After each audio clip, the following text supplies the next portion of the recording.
Hello, my friend. Today I will tell you another long-forgotten legend. Close your eyes and let the magic transport you to Middle-earth. Our journey begins.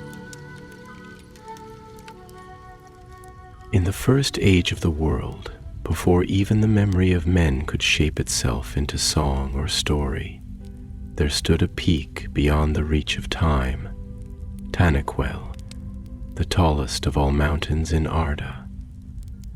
Upon its shining crown, where the air was thin and pure and the stars whispered their secrets to the snows, dwelled Manwë Súlimo, the High King of Arda.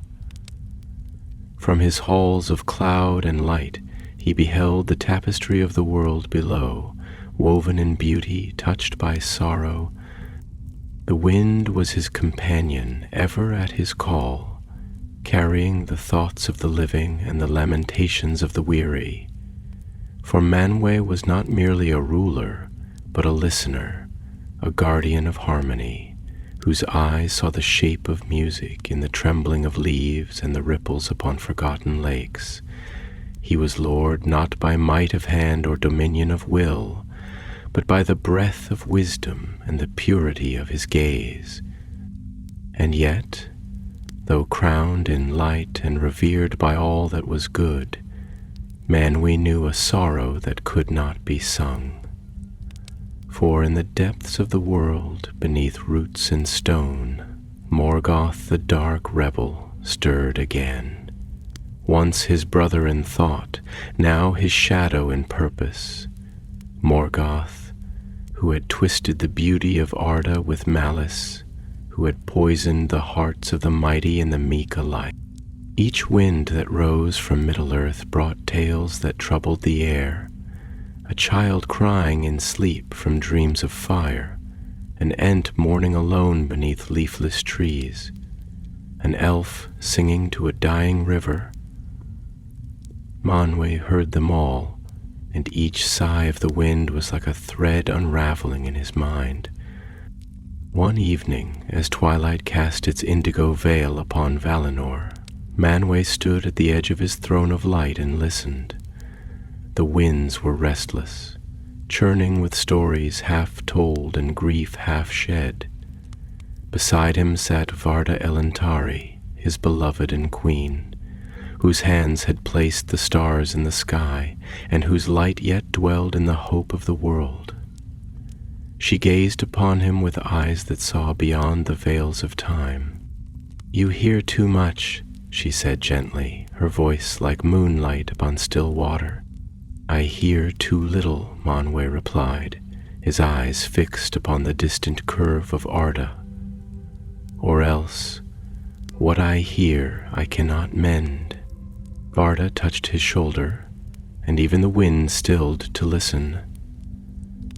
"The children of Eru were made with choice. To guide them is not to rule them, beloved.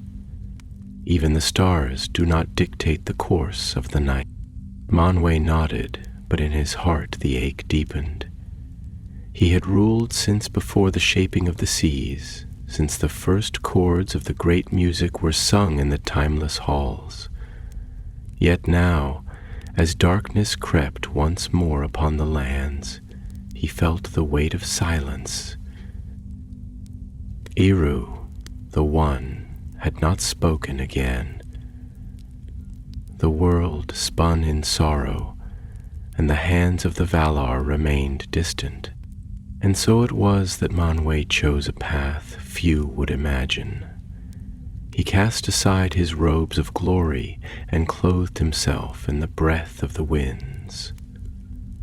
Unseen, unfelt, he descended from Tanaquil to walk once more among the lands of Middle-earth, not as a king, but as a whisper, a watcher, a presence that stirred leaves and moved the sails of wandering ships. He drifted above the forests of Lindon, where the elves still sang of the old days. Their voices were sweet, but he could hear the weariness in their hearts, the longing for the west, the sorrow of fading. One elven maiden sat beside a stream, her fingers tracing runes into the soil. She did not see the wind pause beside her, did not hear the breath that listened. She spoke softly into the night.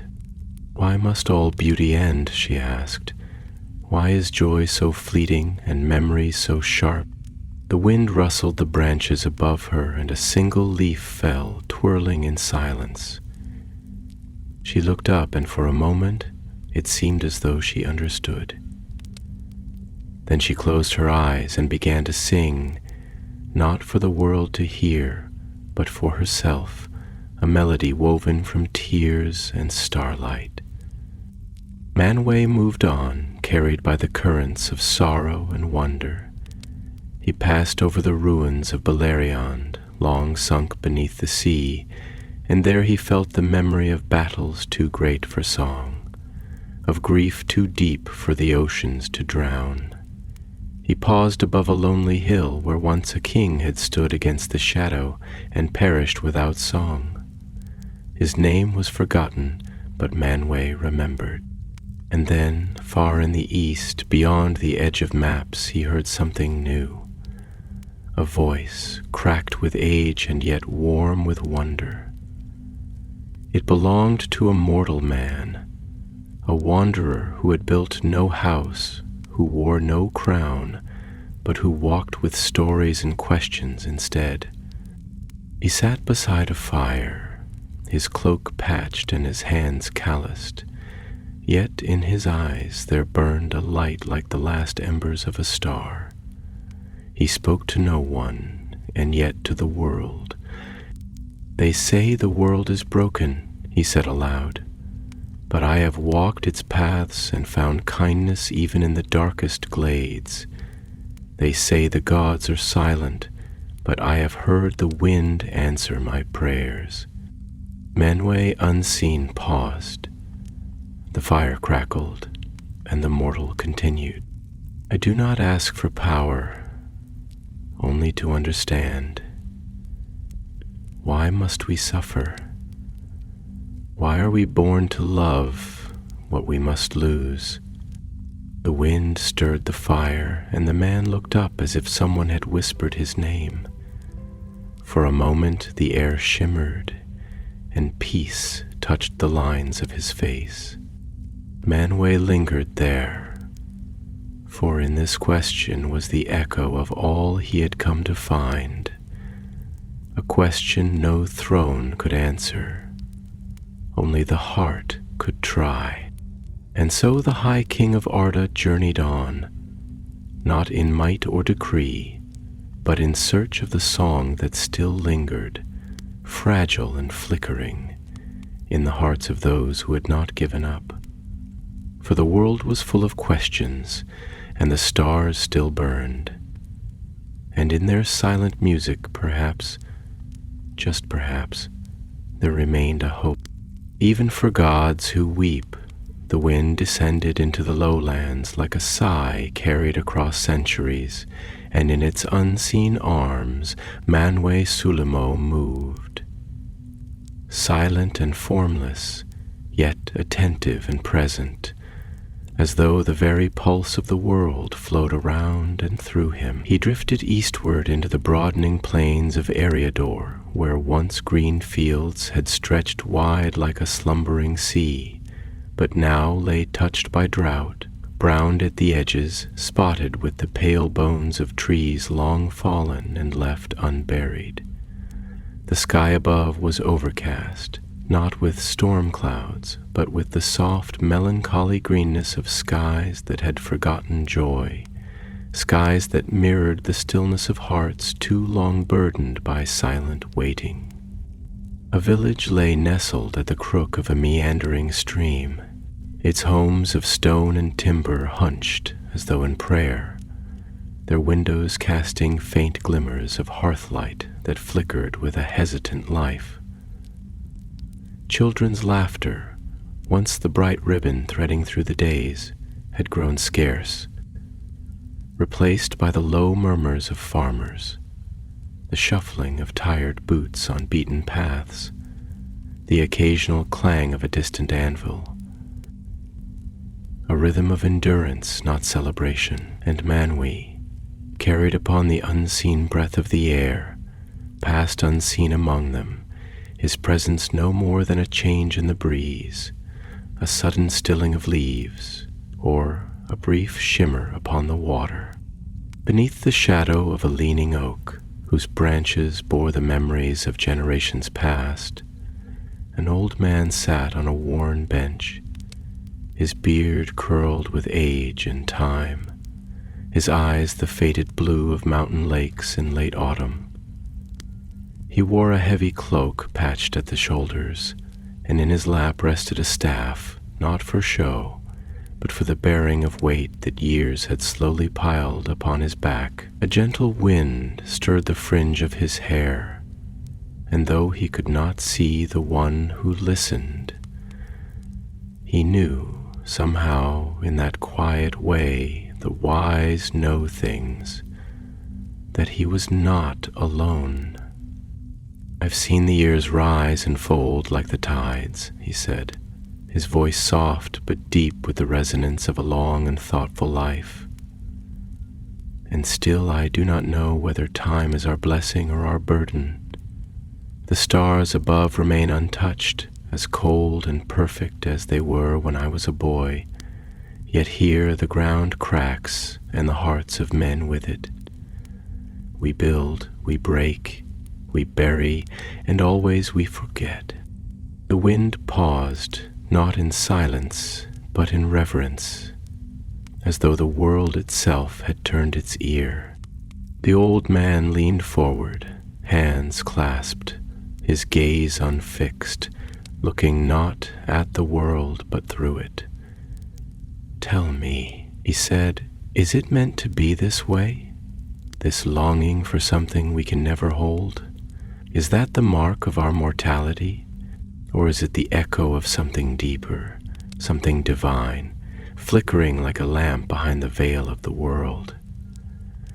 When I was young, I dreamed of the West, not the shores we know, but the far West, the undying lands they speak of in whispers and lullabies. But now I wonder, were those dreams born of truth, or merely the hunger of the soul for meaning where there is only silence? Manwë did not answer with words, for the Valar do not speak lightly, but the breeze lifted the fallen leaves around the old man's feet in a gentle spiral, and for a moment the air smelled of memory, of pine groves in bloom, of warm loaves fresh from the oven, of a mother's voice humming a forgotten tune. The old man closed his eyes, and the furrows in his brow softened. "There are days," he murmured, "when I feel the whole world is but a story told too many times, the ink fading, the meaning lost. And yet, when the first light breaks upon the fields, or when I see a child run laughing after a bird, I think, no, I feel, that perhaps all things, even the broken ones, bend towards something whole. Perhaps we are not meant to see the tapestry in full, only to trust that the thread in our hand belongs." The wind moved again, slow and steady, and with it Manwë rose, leaving the village behind like a half-remembered song. He passed over rolling hills where the grass still held the scent of life, and into a wood where birch trees stood tall and pale, their bark peeling like parchment bearing the stories of the forest. The branches above arched into vaults not unlike the domes of lost elven halls, and the light that filtered through their leaves fell golden and green, casting patterns upon the earth like the lattice of ancient runes. Here the world was hushed, not from fear or sorrow, but from reverence. In a clearing wrapped in shadow and dappled sun, a figure sat cross-legged upon a stone worn smooth by time. She was young, though the sorrow in her eyes gave her the weight of ages. Her hair fell like starlight over her shoulders, and in her hands she held a small broken flute carved from yew. Its mouthpiece had splintered, its music stilled. Yet she cradled it gently, as though it were not an object but a memory. She whispered as the wind passed, and though her voice was soft, it was clear, carried like a chime through the silence. "I used to play for the river," she said, speaking to the air, or to herself, or to something beyond. "In the days before the war, the water would dance, and the birds would answer, and I believed the world was listening. I believed that beauty was a promise that could not be broken." She lowered her gaze, tears threading down her cheek like dew upon morning petals. "But now the river is silent. Its banks have grown dark with ash, and the trees do not sing anymore. It is as if something sacred has fled the world, and all that remains is the echo of its leaving." The wind gathered around her, curling gently, lifting a strand of her hair, stirring the leaves in slow circles at her feet. Manwë lingered there, not as king or deity, but as a presence, listening. The girl raised the flute to her lips, though it could not play, and closed her eyes. In her silence was a deeper song, one that had no melody but bore the shape of longing, and in that longing the High King of Arda heard the cry of the world, not as a sound, but as a vibration in the very bones of the earth. It was a cry older than language, a yearning etched into the soul of all living things, the desire not merely to survive, but to be known, to be heard, to matter. Manwë in his silence pondered these things. He pondered the limits of his power, the shape of choice, the meaning of sorrow. For he was appointed not as ruler over fates, but as steward of harmony. And what is harmony but the union of dissonance made beautiful? The trees above the girl sighed in a wind they had not known in many years, and their leaves sang for a breath of time. It was not music loud enough to stir a war, nor to heal a world, but it was enough. She opened her eyes, startled, and for a moment she smiled. The flute remained broken, but the song was not lost, and Manwë moved on, deeper still into Middle-earth, guided by the voices of the humble, the forgotten, and the brave. For it was not in thrones or armies that the fate of Arda was being shaped. It was in these quiet hearts, each holding a note in the greater music, fragile but unyielding, glowing like embers beneath the ash, beneath the slow-turning constellations that crowned the deep skies of Middle-earth. The land shifted in hue and breath as Manwë drifted eastward yet again, deeper into the heart of a world still trembling from the touch of long shadow. Here, in the rolling country beyond the foothills of the misty mountains, where the land sloped gently in broad golden waves, and the rivers curved like silver veins in a sleeping giant, the world breathed with a tired, ancient rhythm. Grasses bent beneath a breeze that remembered ages long past, and the low groan of trees, their boughs heavy with the burden of years, sounded like the slow murmur of thought that lingers in those who have seen too much to speak quickly. The High King, though unseen, felt the sadness in the soil, like tears soaked deep into the loam, like songs once sung, now only faintly echoing in the marrow of the trees. And there, where the high fields met a quiet forest glade, a solitary fire flickered beneath the sheltering limbs of an old ash tree. Its roots rose like twisted fingers from the earth, as though clinging to something it could not let go, and its leaves rustled not with the rustling of wind, but with the language of memory. The flame, cradled in a circle of smooth stones, cast trembling shadows upon the clearing, illuminating the face of a solitary traveler. He was a man not young, though not yet aged, his features shaped not merely by the passage of time, but by the long weathering of sorrow. Lines carved his brow like rivers drawn by the hand of fate, and his eyes, dark as obsidian polished by rain, held within them the slow burn of reflection, of burdens borne quietly, of questions that no war could answer. His name was Eleanor, once a soldier, now a wanderer, and beside him lay a blade wrapped in cloth, its hilt barely visible, like a dream half buried in waking life. He stared into the fire as if trying to divine meaning in the dance of its flame, and when he spoke, his voice was quiet and rough, as though scraped raw by silence. "Some say the gods have forgotten us," he said, more to the night than to any listener, "that they dwell in halls of silver light, far above the sorrow of men, but I do not think they forget. No, forgetting is a mercy. I think they remember too well.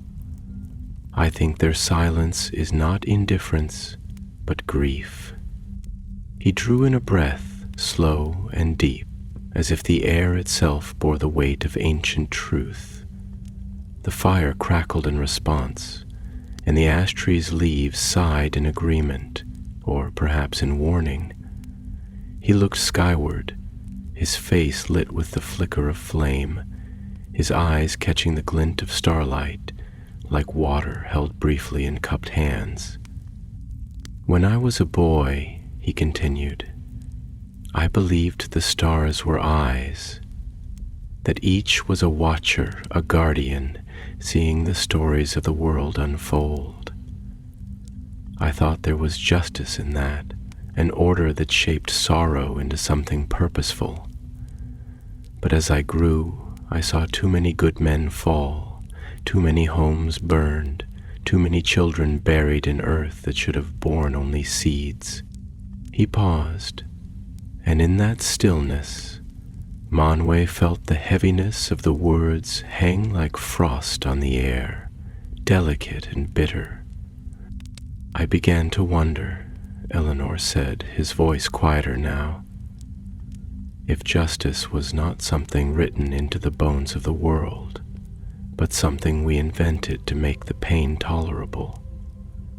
Perhaps we name the stars not because they watch, but because we need to believe someone sees us. Because to be unseen, to suffer without witness, is the truest kind of death." And in that moment, as his voice faded into the crackle of the fire and the breath of the wind, Manwë descended gently, not as a form, but as a hush, a stillness that curved around the man like a mantle. For what Eleanor had spoken was true in a way.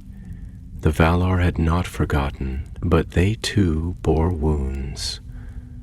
Wounds of spirit, of failure, of knowing that the freedom granted to the children of Ilúvatar carried with it both glory and ruin, and that to intervene too much would break the very song they had helped compose. The wind stirred, not cold, but thoughtful, and Eleanor shivered slightly. He leaned forward, speaking again, though now softer, as if he were afraid to name aloud the ache that sat deepest in his heart. I have fought in battles where the ground was painted with blood thicker than the rain, he whispered, and I have walked away with more ghosts than scars. They follow me sometimes, in dreams, in quiet places. I see their eyes, not accusing, but waiting, as if they too long for meaning in their deaths. He lowered his gaze to the sword beside him, wrapped in its aged linen, and placed a hand upon it. I took no joy in killing, even when it was for what we called the good. What is good if it leaves the soul hollow? What is valor if it severs us from peace? I have asked these questions of the stars, of the wind, of the flame, and still I do not know the answer. There was a long pause, and in that pause the forest seemed to lean closer. The trees did not move, but the feeling of their presence thickened, as though the very wood bent nearer to cradle his words.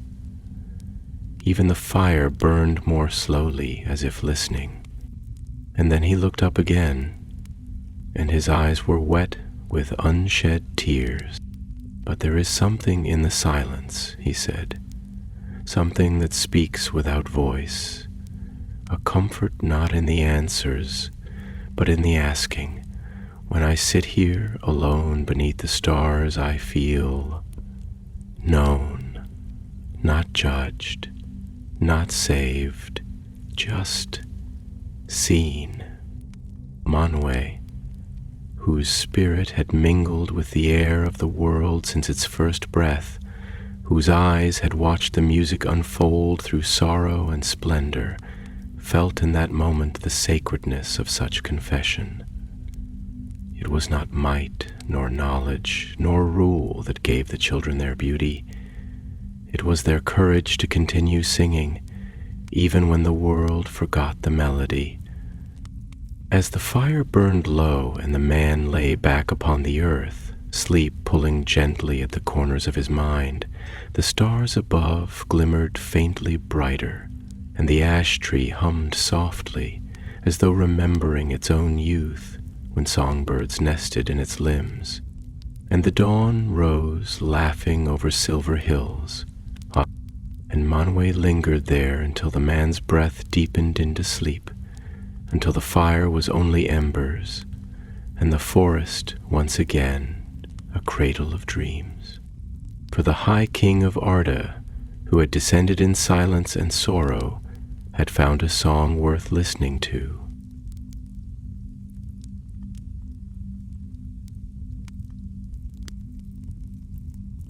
And though he could not speak it, he could not mend all wounds. He carried the memory of that night like a candle in a storm, fragile but unextinguished. Dawn crept slowly across the horizon like a hesitant memory, the first light seeping into the sky not as a triumphant blaze, but as a gentle unveiling, like fingers parting a sheer curtain, uncertain whether the world beneath still longed to be seen. The sky was painted in shades of bruised lavender and reluctant rose, the color of hope, remembered rather than freshly kindled. As the stars faded one by one, their retreat did not feel like abandonment, but a quiet bowing out, as if they had done their work in the night and now stepped back to let the world's daily burdens return with dignity. Manwë, spirit of the wind, moved with the breath of morning across the wide plains and low woodlands that marked the border between forgotten kingdoms. Lands neither wholly tamed nor truly wild, places that existed in the hush between footsteps, in the twilight between memory and forgetting. Here the grass whispered differently, thick and long, bowing with an age-old grace that made one feel not like a walker of paths, but a guest in the halls of a quiet, dreaming host. Here the birds sang not in chorus, but in quiet, thoughtful phrases, as if they too pondered the deeper shape of the world's pain and beauty. It was in this borderland where the rivers no longer followed the old maps and the forests had begun to retake what the axe once stole, that Manwë found his way to a narrow valley wrapped in fog and murmuring with unseen waters. The mist rolled like breath across the land, wrapping trunks in silver gauze, softening the edges of roots and stone, as though the earth itself hesitated to fully awaken. And in the heart of that place, beneath the arms of a willow whose limbs wept without sorrow, sat an elf, tall, cloaked, unmoving, his face half shrouded beneath a hood drawn not to conceal, but to hold still the weight of the morning. His name was Lomion, though he seldom spoke it aloud. He was one of the Sindar, grey-cloaked and grief-wrought, and his hair, long and dark as shadowed waters, fell in waves down his back like the remnants of a night not yet yielded to the day. His fingers were long, calloused not by blade but by harp-string and bow-string alike, and in his lap rested a lyre of ashwood, its strings quiet as the breath between tears. He did not play, not yet, for the music he at once poured into the world had become something too raw, too close to the softest part of his heart.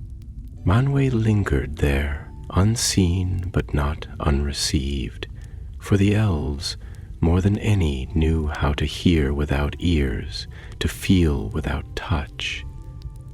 And as the wind curled around the glade, Lomion stirred, his hand brushing the lyre's frame, his voice emerging not with fanfare but with the weariness of truth long carried.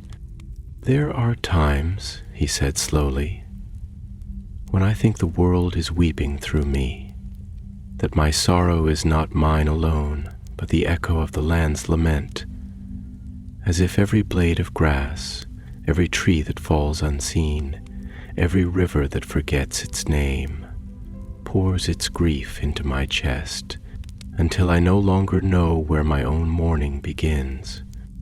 His voice, smooth as old stone, held no tremble, but in its calm was the depth of sorrow not newly formed, but long endured, sorrow that had matured into something weighty, noble, and inescapable.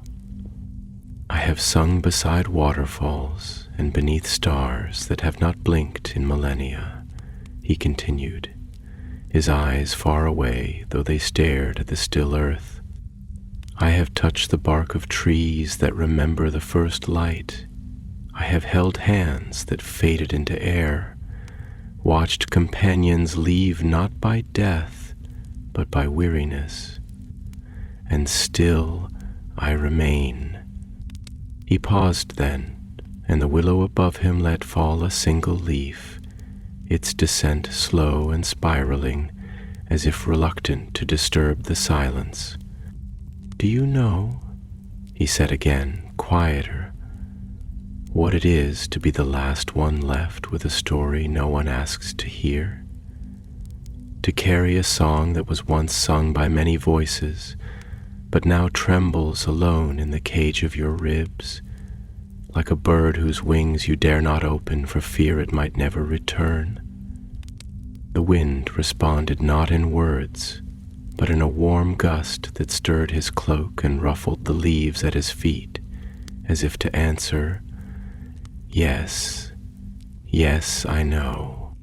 Lomion drew a slow breath, eyes half-lidded now, as if letting his soul drift alongside his speech. "I have begun to wonder," he murmured, "whether sorrow is not a wound, but a language, not something to be healed, but something to be spoken over and over until the world hears and remembers and changes, until our pain is not in vain, but becomes the shaping force of something more." True. His hand touched the lyre again, and this time a single note rang out, thin and silver, like a thread drawn across the sky. It trembled in the air for a moment, then faded, leaving behind a silence that felt deeper than before. Manwë, High King of Arda, felt that note, not in his ears, for he had none in this form, but in the deeper sense by which the Ainur perceive the music of the world. It was a note of mourning, yes, but not despair. Beneath its ache was the possibility of something redemptive, as if the note had said, "I suffer, but I have not forgotten the light." Lomian played again, another note, then two more, shaping a melody not of joy nor triumph, but of deep endurance, of beauty refined through fire and shadow, and as the notes filled the glade they began to stir the mist, which curled upward like the smoke of ancient incense, revealing more of the land around them, slopes dappled with dew, stones etched with runes long worn, flowers blooming half hid in moss. The world responded to the song, not with fanfare, but with breath. The earth softened. The willow bowed more deeply. A deer stepped from the wood's edge, ears perked, eyes wide, as if drawn by the purity of something it could not name. Even the stream, hidden till now beneath ferns and soil, began to murmur more audibly, its trickle gaining strength, as though reminded of its path.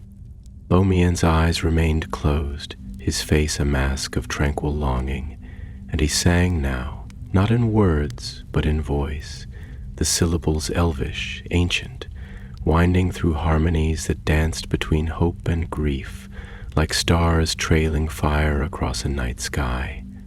And the wind, shaped by Manwë's presence, carried the song far across the valley, across the trees, across the earth, so that even the stones seemed to lean in close. In this moment, Manwë did not guide, nor decree, nor bless. He simply listened. And in his listening, he understood more than all his years upon Taniquet Till had ever taught him. For here was the heart of the world, not in might, not in prophecy, but in this simple, sacred endurance, to grieve without losing wonder, to suffer without forgetting the song. The wind circled the glade once more, gentler now, lifting Lomian's hair like a crown, rustling the willow's limbs in an echo of applause. And as the final note faded, silence returned, not as emptiness, but as peace. And Manwë rose once more into the high airs, bearing with him not only the song, but the silence that followed. Beyond the singing glades and mist-veiled valleys of Lomian's refuge, where the melodies of memory still lingered in the mossy hollows, and the air carried the faint perfume of elder flowers crumbling on their stems, the world opened into a wider, harsher plain. Here the land stretched outward and downward like a wounded breath, vast and unadorned, not in emptiness, but in the kind of solemn austerity that belongs only to places that have borne witness to great sorrow and chosen not to speak of it. The soil was dark, sometimes rich with the hushed remains of forgotten things, sometimes bare as bone, streaked with pale grasses that bent in the wind like mourners at a burial long past. It was the kind of land that did not call attention to itself, but if one listened deeply, deeply enough to feel the vibration of the wind against one's ribs, it would speak. Not in words, but in weight, in the quiet density of meaning that accumulates in places where life has ebbed and returned and ebbed again. It was there, on the edge of a slow hill where rocks stood like teeth half buried in the skin of the earth, that Manwë came upon a woman wrapped in tattered blue and gray, sitting on a fallen pillar that had once belonged to a hall now long vanished beneath the grass. Her hair, once as dark as freshly tilled soil, was streaked with silver, not only from age, but from something deeper. Grief pressed so long against the heart that it had turned the color of loss. Her eyes were sharp, not with anger but with clarity, and her hands rested on her knees in stillness, though the fingertips twitched occasionally, as if remembering the act of holding something. A sword, a hand, a hope. She was called Narwyn, though no one had spoken her name in years, and she had forgotten the sound of it in the mouths of others. She had not lived in a home for many seasons now, nor slept beneath a roof, for the weight of walls had come to feel like lies. It was only beneath open sky, beneath stars that gave no judgment, that she could breathe with anything resembling ease. When the wind passed over her, she did not shiver nor look up, but said in a voice that had once known command, "You may come, if you are kind."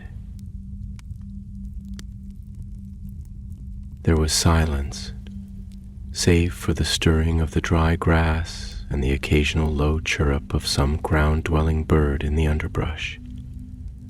But Manwë, cloaked in formless breath, came closer and sat beside her in spirit if not in form, for there was a dignity in her grief that did not seek witness but deserved one nonetheless. She did not speak again at once, but stared ahead across the wide plain where the sky bent downward as if to listen, and after a long time she said, "I buried my daughter where the birches grow along the old road.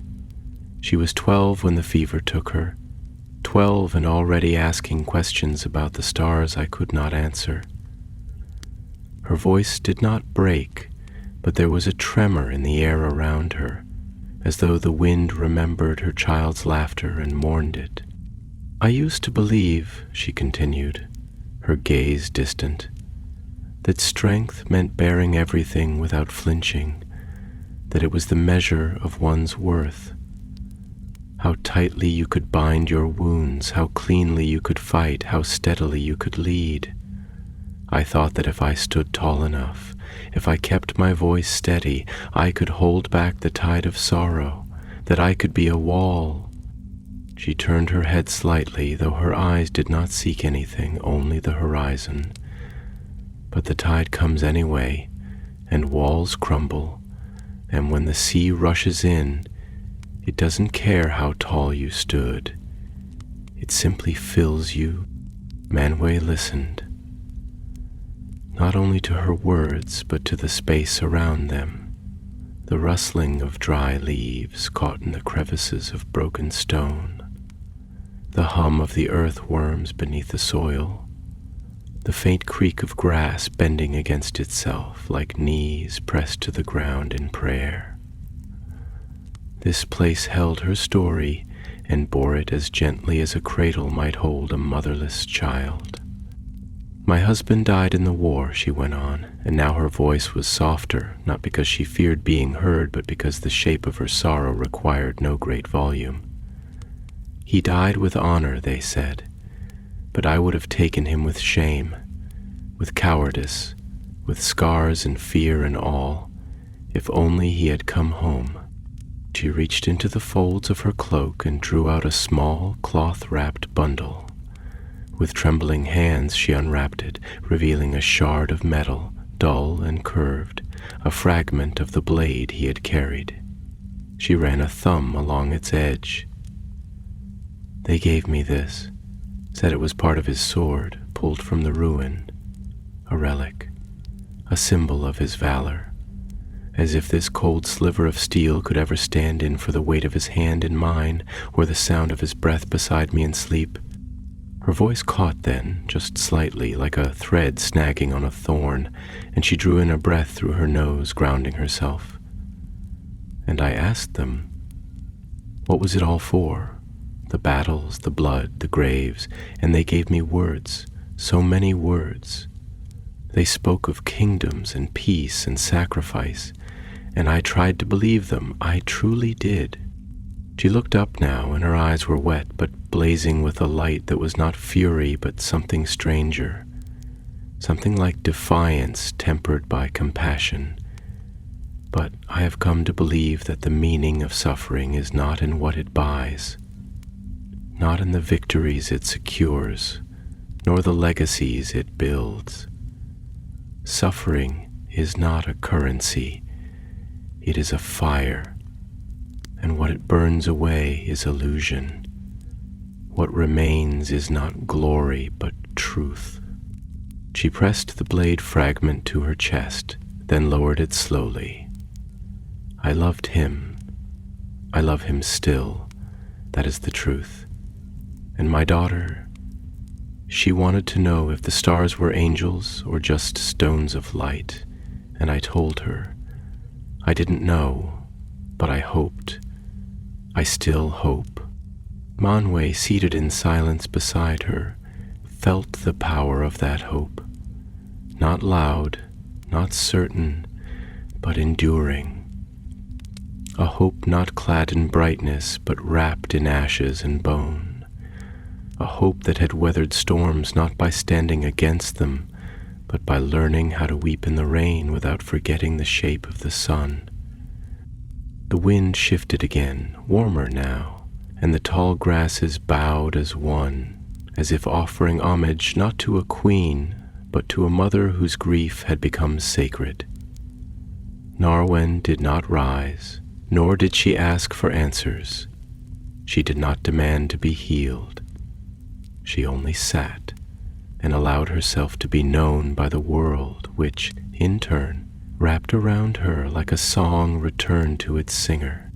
And in that moment, in the ache between breath and silence, Manwë understood something deeper still, not of fate, nor destiny, nor power, but of the divine sorrow that comes from witnessing beauty suffer and choosing still to listen. He rose then, not in body but in presence, and the grasses whispered farewell. The land shifted as Manwë passed on, not in the way of tectonics or tides, but in mood, a subtle changing of the atmosphere, a deepening of tone that even the rocks seemed to notice. The wind, which had whispered through the grasses of the open plain like the voice of an old friend leaning in close, now took on a hush more sacred, as if entering a sanctuary or stepping quietly into a memory not its own. The earth, once soft with dew and open to the sky, rose slowly into hills girdled by ancient stone, veined with veins of silver ore that glimmered in the dim light of the late afternoon like starlight caught beneath the skin of the world. Trees here stood fewer, but older, bent and gnarled, their roots clenched deep into the bones of the hills, their leaves the color of smoke and gold, trembling even in the absence of wind. And here, beneath one such tree, an ancient yew, its limbs twisted in the likeness of reaching hands and its trunk hollowed by age and lightning, sat an old dwarf.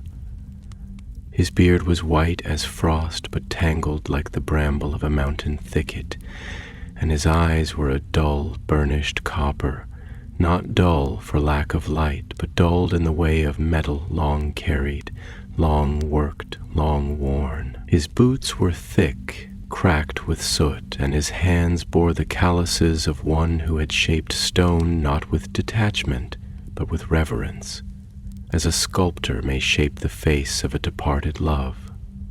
He leaned against the yew as though it were a throne of sorrow, and beside him lay not an axe but a chisel, and beside that a stone marked with runes both fresh and raw. When the wind touched his brow, he did not startle, for dwarves are not easily surprised, and he was old enough to recognize the presence of something that was not merely wind. He lifted his chin slightly and muttered in Khazul-Dul, not a greeting but an invitation, as though to say, "If you've come to speak, then speak plainly. I've no time for riddles." But Manwë did not speak, for the Valar in such moments do not offer speeches. They offer silence, and within that silence, the permission for others to fill it with what they truly mean. The dwarf, whose name had once been Tharin, though few now remembered it, gazed out across the ridgeline where the sun had begun to dip low. The clouds above were heavy with unshed rain, the kind of clouds that do not simply pour, but brood, and the shadows they cast were long and stretched like thoughts that refused to resolve. He sighed, not with weariness, but with the gravity of unspoken weight. "You know," he said eventually, his voice thick like old stone dust, "they say the mountains remember everything, every hammer strike, every song sung in the forges, every oath sworn in the deep halls. But I've begun to wonder, what does memory matter when the mouths that shaped those words are dust, and the halls are echoing chambers filled only with the ghosts of their own grandeur?" He reached out then with a slow, deliberate hand and touched the runes on the stone beside him. His fingers lingered there, as if seeking warmth in the names carved into its face. "This," he said, "was my brother. Not by blood, but by stone. We shaped the halls of Zir-Oxygil together. He knew how to listen to the rock, not just strike it. He would press his palm to the wall, close his eyes, and say, 'It dreams, Thoran. This stone dreams of something beautiful.' And then he would carve, not because the world needed another pillar, but because the stone was asking for a voice." He paused. The wind stirred the yew's limbs, and somewhere in the distance a raven called out once, its voice a dark thread in the golden dusk. "They buried him beneath the roots of this tree," Thorin said, voice quieter now. "He fell not in battle, not with sword or fire, but beneath a collapsed gallery. The mountain's breath shifted in a way he didn't foresee, and it crushed him. Not cleanly, not quickly. He closed his eyes, and the lines of his face, already etched with time, deepened with something older than grief. Regret forged in a smithy where the fires never quite die. I was not there," he whispered, "and I cannot forgive myself for that. Because when a dwarf dies, it is not just the loss of a life, it is the collapse of a whole lineage of thought, an end to the dreams of stone that only he could have shaped. A voice in the mountain's choir silenced forever. And I've been carving his name ever since, trying to give it form in something that won't fade." He turned then, looking directly into the wind, as though he could see through its invisibility. "Tell me," he said slowly, each word heavy as a hammerfall, "do you think the shaping of beauty is enough? That making something good and true and strong can justify the pain that comes after? Or is the act itself only a comfort we offer ourselves, so we can believe our hands matter in a world that will one day forget every line we carved?" Manwë did not answer, but the wind around Thorin shifted. The scent of stone dust mingled with something older, something pure, a trace of the airs of Aemon, where the light is gentler than gold and the sky sings without speaking. And the dwarf, though he could not name it, felt it, and in the feeling his shoulders, for the first time in many years, eased their burden by the smallest of degrees. He lowered his gaze again to the stone. "My father used to say," he murmured, "that stone remembers what we do not, that even when we fall, even when our voices fade, there is some echo, some resonance that continues. I don't know if that's true, but I keep carving, not because I believe the world will remember him, but because I do." The yew creaked above them, and a small stone shifted in the soil, falling into place as if settling into rest. And in that moment, as the dusk deepened and the sky turned the color of old iron, Theron took up his chisel again and began to carve. Not quickly, not with fanfare, but with reverence, each motion a prayer spoken through the hand rather than the mouth. And Manwë, who had heard the music of the Ainur in its first echo, listened to the rhythm of the chisel on stone as if it too were part of the song. The world grew darker as Manwë passed into lands where twilight lingered longer than day, and dawn came slowly, like a forgotten promise waking with reluctant breath. The stars above were dimmed by thick banks of cloud that lay across the sky like a heavy blanket woven from ash and memory, and the moon, though still present, was veiled, its pale face a blurred whisper behind gauze, as though the heavens themselves had withdrawn into a pensive hush.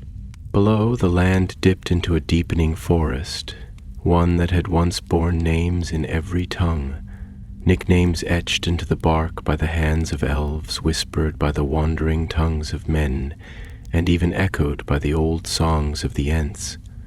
But now it was mostly silent, its name forgotten, its stories buried in moss. The trees here were vast and ancient, their trunks rising like the columns of lost cathedrals, their roots tangled in slow, mournful conversations with the bones of the earth.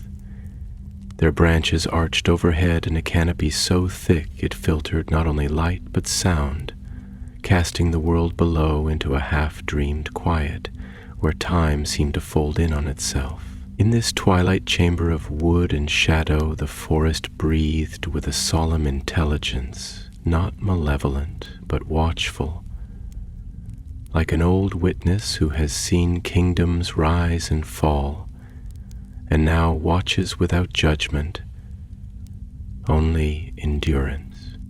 It was within this living hush that Manwë came upon a figure seated beneath a massive oak, whose bark was furrowed and knotted like the face of an elder deep in thought.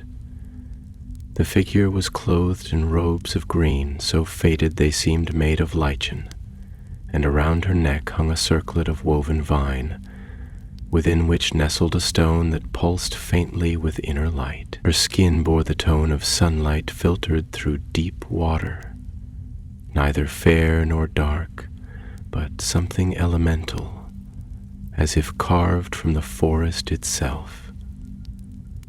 Her hair flowed in waves like falling leaves, rich with auburn and shadow. She was still, so still that one might have mistaken her for part of the tree she leaned against. Yet her eyes, when they opened, revealed themselves as vast and clear as mirrored pools, reflecting more than light. They reflected age, sorrow, resilience, and something more, something fierce and tender alike. Her name had once been Eluil, though she had not spoken it aloud in many years. She was one of the sylvan folk, though older than most remembered, and her spirit was rooted in the deep language of the trees, which she spoke without sound, communing through breath and silence and the turning of leaves. She did not flinch when the wind curled around her, nor did she look up, for she knew, as all who are deeply bound to the living world know, that the presence in the wind was not random, but sacred. And when she spoke, Her voice was low and melodic, shaped not by the sharp cadence of urgency, but by the slow, circling rhythm of thought unspooled over years. There was a time, she began, when the trees here sang so brightly that the night birds paused to listen, when the wind carried not only scent but meaning, and every rustling branch was a conversation, every falling seed a word. The forest was not background then. It was not merely setting, it was voice and witness and heart. She lifted one hand, palm upward, as if cupping an invisible flame.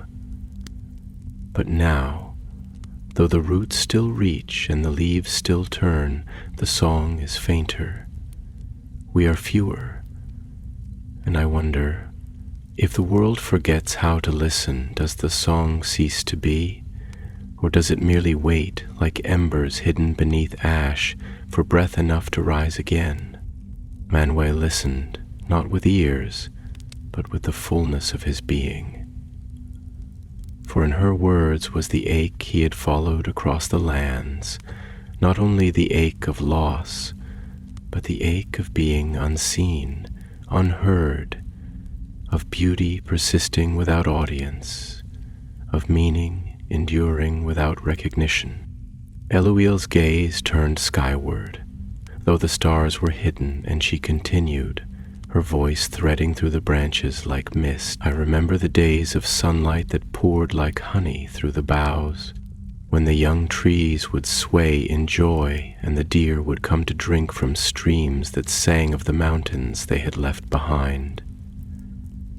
I remember the laughter of the Ents, slow and deep, and the songs they taught us, not of triumph or battle, but of becoming tree, becoming sky, becoming still. She paused, and the silence around her thickened, not with weight, but with depth. But now the laughter has faded. The streams are quieter. The sap runs slower in the veins of the forest. And I sit here, day by day, not to mourn, but to remember. Because memory, too, is a form of resistance. To remember joy is to say it mattered, that it was real, and that it shaped us, and that it still shapes us, even in absence. A breeze stirred, lifting a single silvered leaf from her shoulder, sending it spinning upward before it came to rest in her lap. She touched it, gently, reverently, as though it were a relic. I have loved many, she said then, and her voice was softer now. Elves who came and went, whose songs I still carry in the echo of my steps. Trees I planted from seed, whose canopies now arch above me like ancient arms. A river that once sang to me every dusk, before it was dammed by stone and silence. I have loved the light and I have loved the shadow, and yet I remain, not because I know what comes next, but because I must. Because even in this quiet I believe that listening is sacred, that waiting is a kind of prayer. She closed her eyes and for a long moment said nothing more. Around her the forest held its breath, the trees stilling their motion, the air thick with meaning. And Manwë, who had held counsel with stars, who had shaped the clouds and called the eagles forth from the mountains, bowed his unseen head, not in sorrow but in reverence. For here was wisdom deeper than decree, and strength more enduring than stone.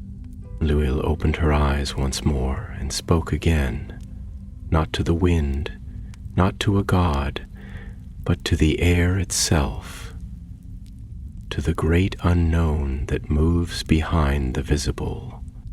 If you are listening, she whispered, then know this, we remember, we who remain, We who linger in forgotten places, we remember the music, and we will keep it in root and leaf and breath. And if the world should forget us, still we will sing. The wind stirred then, and the forest exhaled.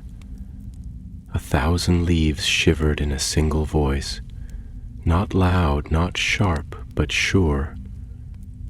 And in that sound, Manwë heard again the music, the first song, the shaping voice of Eru, carried still in the smallest things. And he knew the world had not lost its song, it had only grown quieter, waiting to be heard. As the last of twilight drained into the western horizon, like wine from a golden chalice overturned by time, the land shifted once more, becoming stranger, starker, yet no less sacred. Manwë, carried still upon the breath of the world, moved eastward beyond the great forests and forgotten ruins, beyond the crumbling boundaries of what was once charted, into a place that had not been named in many ages, if ever it had borne a name at all. This land did not speak in the clear, lyrical tongue of elven groves, nor in the deep, stoic silence of dwarven stone. No, it murmured instead in the uneasy hush of dreams, the language of things half-formed and long buried, a landscape where the bones of the earth lay exposed like ancient runes, and the wind carried with it not scent, but memory. Dry, brittle, and sharp-edged as old parchment. Here the hills rose not in gentle swells, but in jagged thrusts of stone and ash, as though the very world had once convulsed with some primal grief, and in its weeping had formed these spires and ravines, like ribs and sinews of a body long dead and not yet buried. The sky was vast, unkind in its emptiness, a dome of silver gray pressing down with neither sun nor star to soften its weight. The only light came from the earth itself, pale fungi blooming like ghost flowers between cracks in the stone, their glow faint but insistent, like thoughts that cannot be silenced. And it was in this place, far from the echoes of civilization, that Manwë found a figure walking alone across a cracked causeway of blackened basalt. He was tall, wrapped in a long cloak of wool the color of storm clouds, and he leaned upon a staff carved with spirals and sigils that flickered faintly as he passed, responding to the presence of things unseen. His hair was silver, not with age, but with wisdom, for his face bore the agelessness of one who had looked both joy and despair in the eye, and had not turned away from either. His name was Iranor, a wanderer of the East, though in truth he had once been a great lore-keeper among the elves before choosing exile, not in punishment, but in pursuit of an understanding too large to be contained within libraries or halls. He did not speak at first, for here the silence was not empty, it was full, charged, expectant, the kind of silence that comes before revelation, or at the edge of a long-held question finally ready to be asked. He stood at the rim of a wide hollow in the earth where a shallow lake mirrored the sky with unsettling clarity, and as the wind stirred his cloak, he finally turned his eyes to the horizon and spoke, not to anyone present, for he believed himself alone, but to the vastness, to the mystery, to the very breath of the cosmos. "Tell me," he said, his voice deep and resonant, shaped by long contemplation and gentle sorrow. "Why is it that the greatest truths are never written in words, nor sung in verse, but revealed in suffering, etched into the bones, whispered into the heart, in the long, dark watches of the soul?" He stepped forward, his boots striking the stone with a soft echo, and his gaze fell to the still lake. I have read the histories of the world, he continued, the chronicles of Valinor, the lamentations of Beleriand, the riddles of the lost kingdoms in the north. I have walked in the ruins of towers that once scraped the clouds, and I have heard the weeping of spirits bound to places the light no longer reaches. And in all of it I have found many answers, but they are fragments, shards, none of them whole. He knelt then, one hand touching the smooth surface of the lake, sending ripples out like breath held too long, finally released. When I was young, I thought wisdom was knowledge, things learned, memorized, recited. But now, he paused, drawing in a breath as though the air itself weighed more than before. Now I think wisdom is something deeper. It is not what you know, it is what you are willing to carry, the contradictions, the sorrow, the beauty so fragile it breaks the heart even as it heals. Manwë, watching from the veil of air, felt a stirring in the fibers of his own spirit, something between sorrow and awe, for here, in the shadow of forgotten places, stood one who had not only asked the questions that plagued the world, but had lived within them. Eärnur stood once more, his staff tapping gently against the stone. "The world aches," he said, almost to himself, not just from the scars left by Morgoth or Sauron, nor from the swords of men or the tears of elves. No, it aches because there is a yearning written into its very fabric, a hunger to return to something purer, older, whole. And we are the instruments of that longing. Each of us, no matter how small, carries within us a thread of the original song, and though we sing it imperfectly, still we sing. His eyes lifted to the clouds, and he whispered, more gently now, "But what does it mean to be the voice of a song we did not write, whose ending we will never see? Is that faith or folly?" He fell silent, and the lake before him, touched now by the faintest shimmer of moonlight breaking through a narrow rift in the clouds, reflected his image, fractured, blurred, yet luminous. And in that reflection Manwë saw not merely a man, but a microcosm of Arda itself, flawed, longing, beautiful, enduring.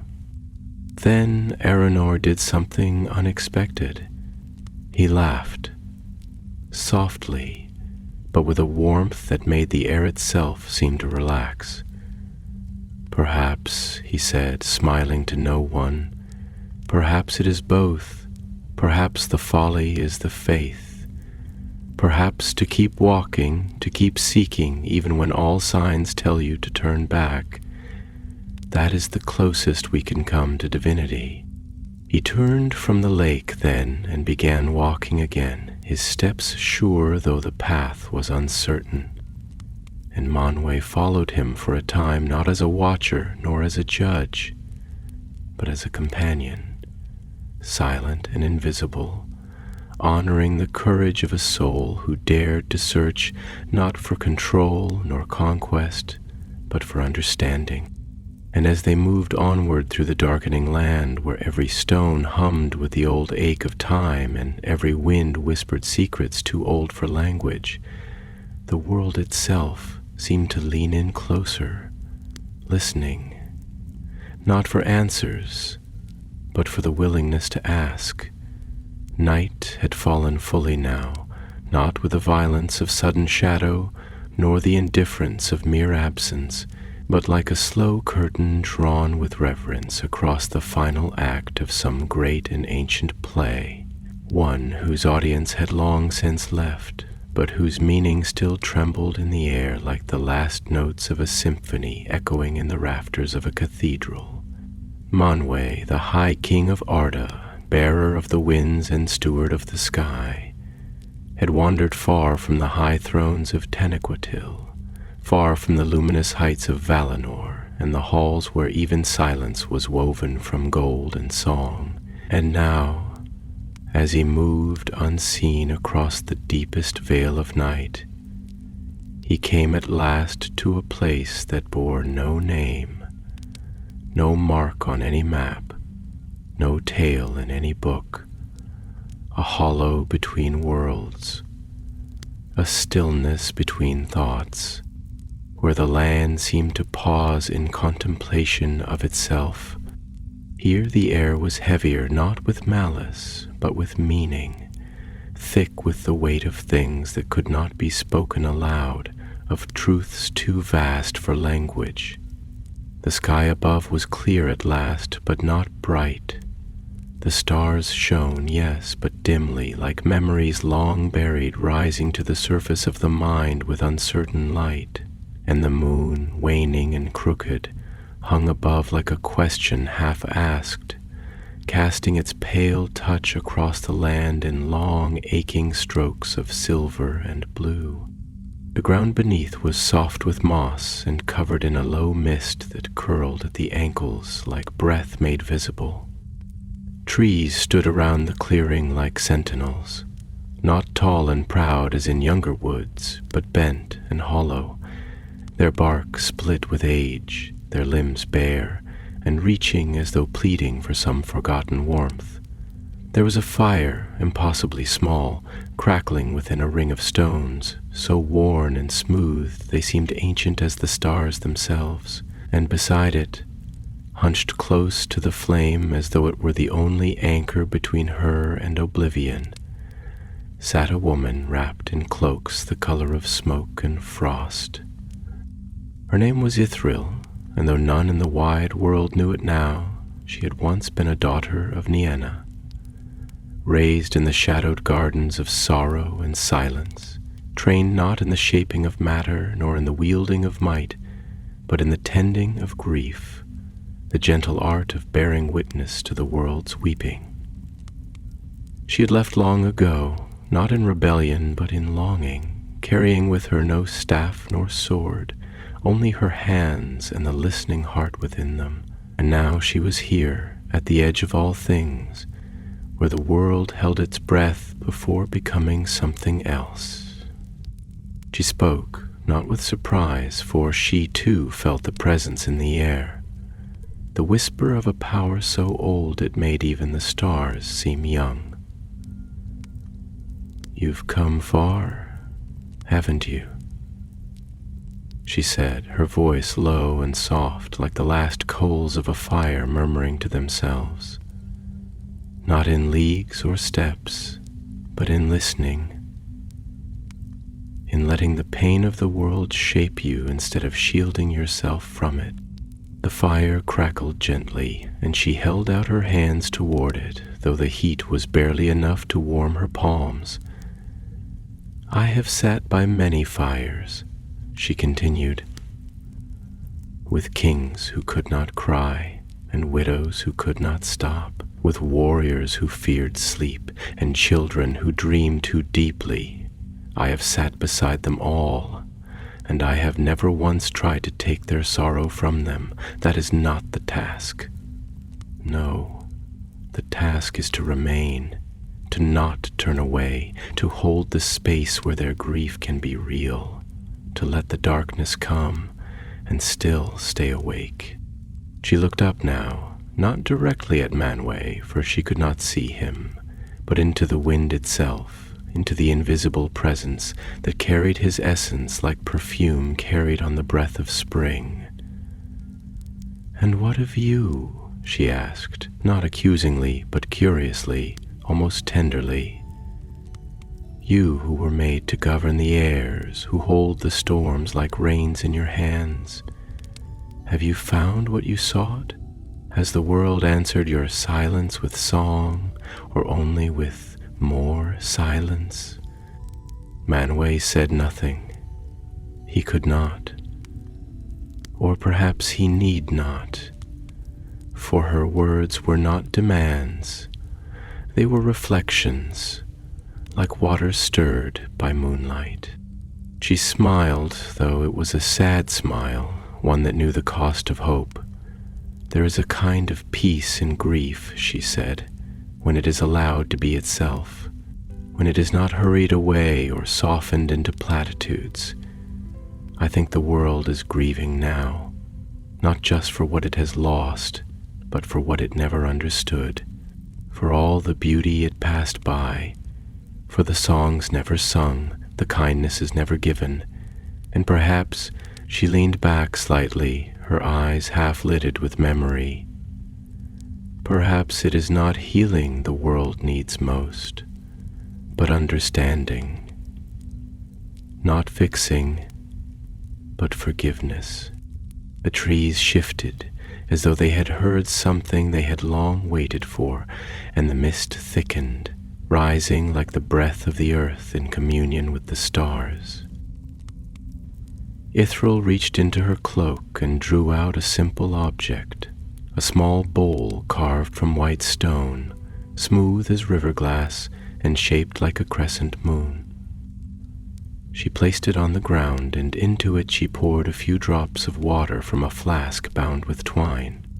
"This is all I do," she said. "I place this bowl beneath the sky, and I wait. Sometimes it fills with rain, sometimes with tears, sometimes with nothing, but I wait, and that waiting, that witnessing, is enough." Manwë stood still within the air, and within him the winds slowed. The gales ceased their wandering.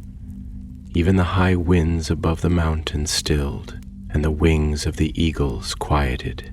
For this moment the world hushed, not from fear nor from command, but in awe. For this woman, alone beside a fire too small to be noticed, had spoken the deepest truth of all, that to remain in the presence of pain without fleeing it, to listen without solving, to see without judgment, that was the true stewardship of the world.